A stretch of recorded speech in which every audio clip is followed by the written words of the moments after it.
This is a clip from the Slightly Smarter podcast. I'm always the youngest guy. I mean, just forever. Every meeting I have, they're like, "Oh, you're 25." I'm like, "Yeah." Is there anything that you value in experience though?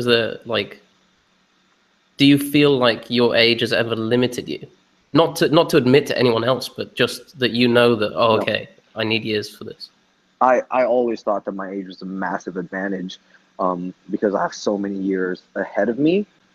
I even now I understand the fact that I'm 25 means that I have so long. Like I think a lot about weird shit. Like my dad's really old. My dad's 71, um, and I just think like and I think it's because we traveled so much and he's told me so many stories about how things were.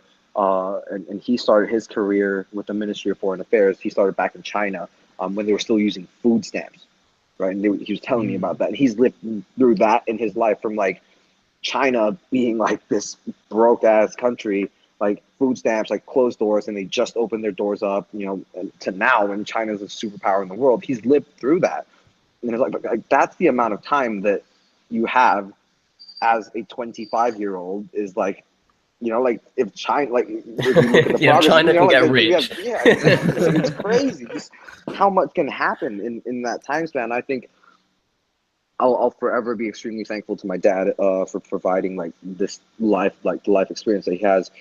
How do you implement a structure in freedom? I think I like to think of it as freedom within the framework. When you create a framework, so if you look at your framework as a box, right?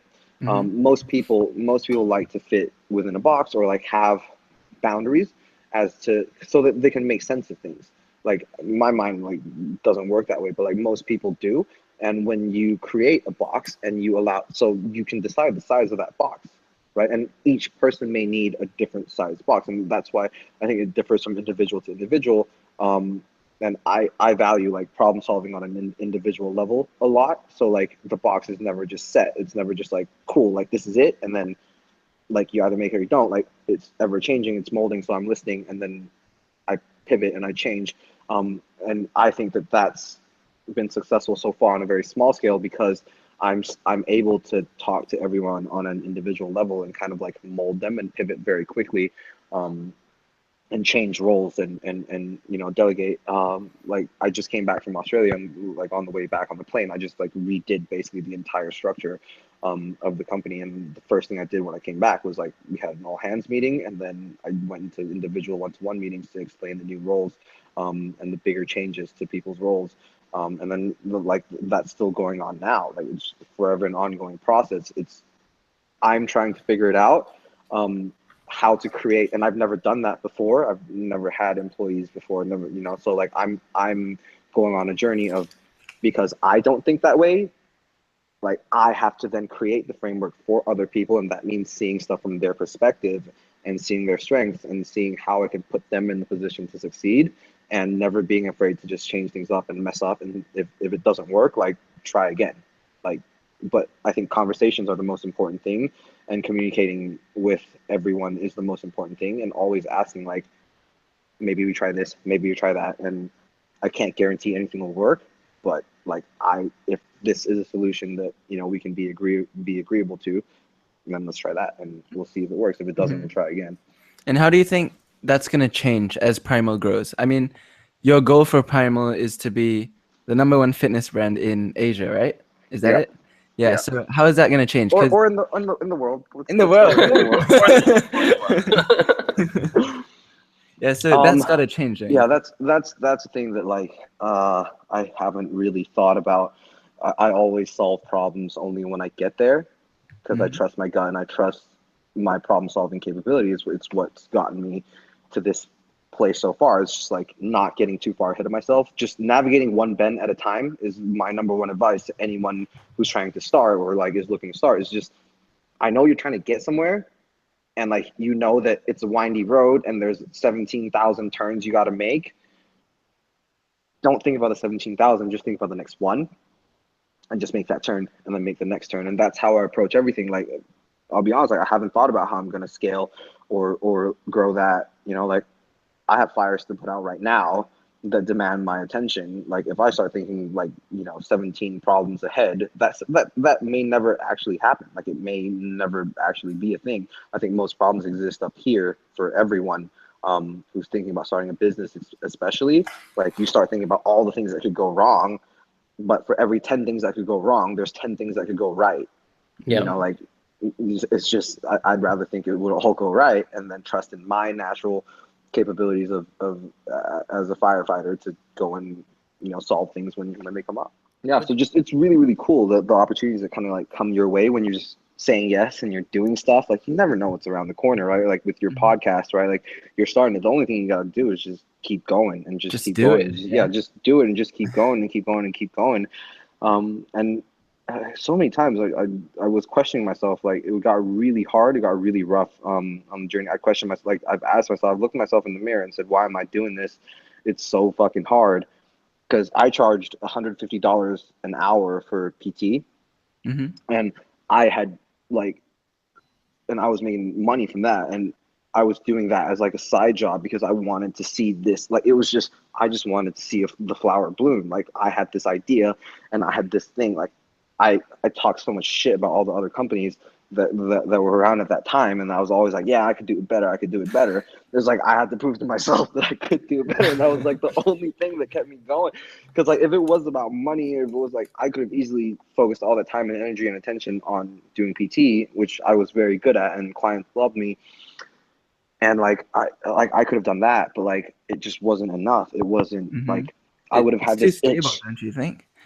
It's too stable. Like, I would have had Stable. this itch I need to scratch that I would never be able to scratch if I never saw it through. And there were so many times because I was coaching PT Monday, Wednesdays, and Fridays, right? And I'd start with my morning clients like 9 a.m. Right? I'd coach all the way to about 1 p.m. and then I'd have lunch, and then I'd schedule like meetings with web developers in between, and like Google AdWords, search engine marketing, and then I'd go work out, and then I'd start my evening sessions, and I'd coach my clients from like 5:30, 6:37, and I'd finish usually about 8:30 or 9, and then I had no money at all, so I had to go and take a bus and then take a train. And I coached at Orchard, which is downtown. I lived in Jurong, which is where we first started doing the meals at. And I would take the train back, and I would try to make it to fair price before it closed because I didn't have enough money to buy a freezer at home that was big enough, so there was never enough storage space. So I'd have to go to fair price, pick up like 6 kilograms of chicken and like 5 kilograms of fish, and then like lug it back home, defrost it, and then the next day like just start prepping the food, and just went on like 7 days a week because like Monday, Wednesday, Fridays I'd coach, Tuesdays, Thursdays, and Sundays were delivery days, so we'd prep, cook, send out the meals, and then Saturday I'd use to work on my business. And I didn't see a single friend for like a year and a half. Like it literally did nothing but like this for a year, and I was going insane. And it was really really lonely because it was just myself, and especially after my brother went to school, it was just really really lonely because there was a point in time when like I couldn't afford to hire anybody for help, and then it was just myself, and I was like, why the fuck am I doing this? Like I'm selling meals worth like $14 when I make $150 an hour, like why the fuck am I even doing this? And like, and I remember the hardest day for like the best day of this entire journey for me was one day I did, and by that time like the volume grew and we started making a little bit more money, and we were still at the home kitchen. I had like a younger kid, like come help me out after school, basically to like some of the chopping and like packing and whatever, and he fell sick. And this was like a record day. Back then we were supposed to send out 90 meals in that day. And it's weird now because like now like if we have anything less than 200 in a day, I'm like, that's terrible. I think, and then I was just like, fuck, so I gotta do it myself. And my parents were in town, my mom couldn't help, like nothing. So I did 90 meals, like can you imagine coming over 90 people by yourself? That's in crazy. one day, right? That's like crazy. and like after that day, I was fucking broken, like physically. I didn't sit down the whole day, I didn't eat, just nothing the whole day except like cook, pack, and prep the food and then send it out. I remember after that day, I just looked myself in the mirror and I was like, why am I doing this?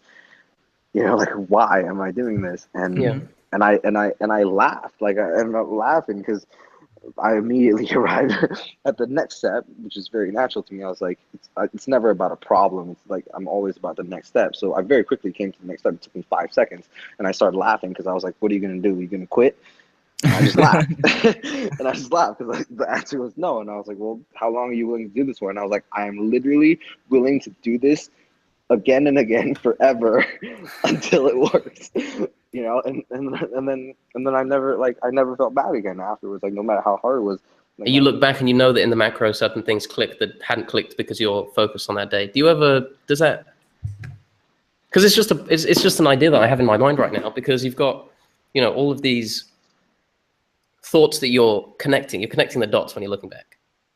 Right. But the only way you can connect the dots, like, is to have the dots to connect is by doing. Mm-hmm. You would have Yeah. no dots if you didn't do shit, right? Like, so, like, it's not really a chicken and egg thing. Like, if you had no dots, there's no connection, and the only way to get dots is to do. So what do? You just do, right? You just do, and then you look back and you reflect and you think, and then you grow and you develop, and then you go do again. Like, I think that taking a step back and taking a look at the macro is extremely important. Always understanding your North Star and where you're heading to, but like, the work is the work. The work is, Yeah, the work is like, now, right? yeah, It's the like, eating.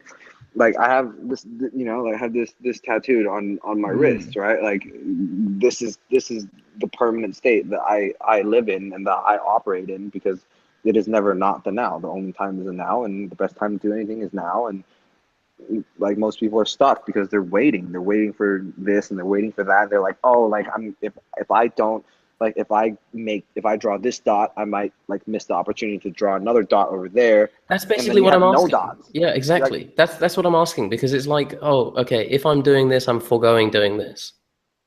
But then if you consider it that way, I mean, you might end up doing none. Yes.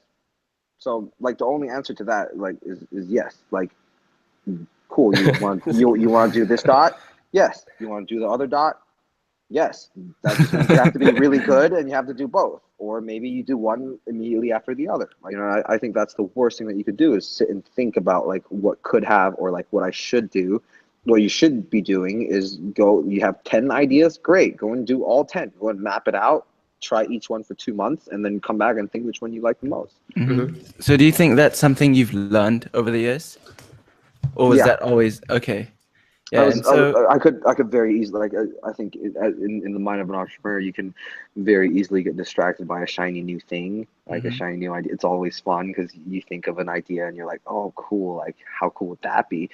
And I think that would have been the biggest draw for me to kind of quit when it was really, really. Now it's not. Now it's just like, this is ridiculous now that, like, I couldn't possibly just think of pursuing something else.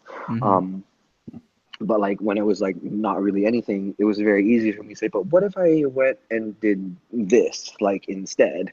And then you think about how cool it is, and then you go down the line, you're like, oh, but like, if I put this product in this person's hands, and then you come back to reality, and I think that's what experience has given me. It's like, it's not as easy as you think it's gonna be, right? You're already putting in the, like, I had to kind of like tell myself to stay focused a lot when I was going through it, and not be distracted by shiny new things and ideas and, like, could be and should be. Like, I had to do a lot of, like, coaxing to myself. Like, the only way I would have quit is if I convinced myself that I could be doing something better. Right. You know, like, Yeah.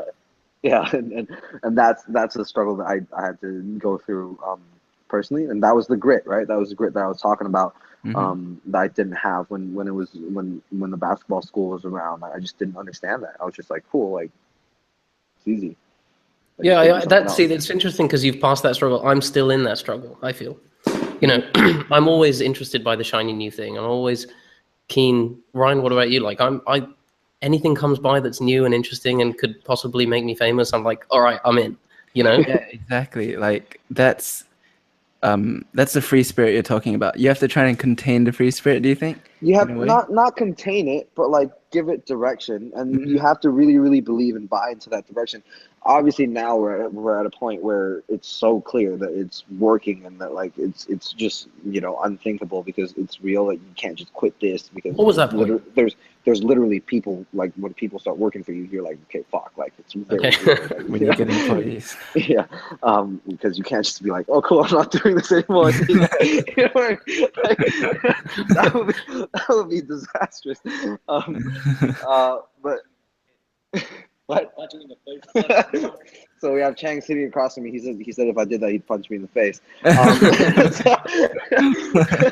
So obviously, like, you get to a point where you can't do that. But I think that's why it's so important to do something that you like, something that speaks to you personally. And this was something that I really, really believed in, and I really believe would help people.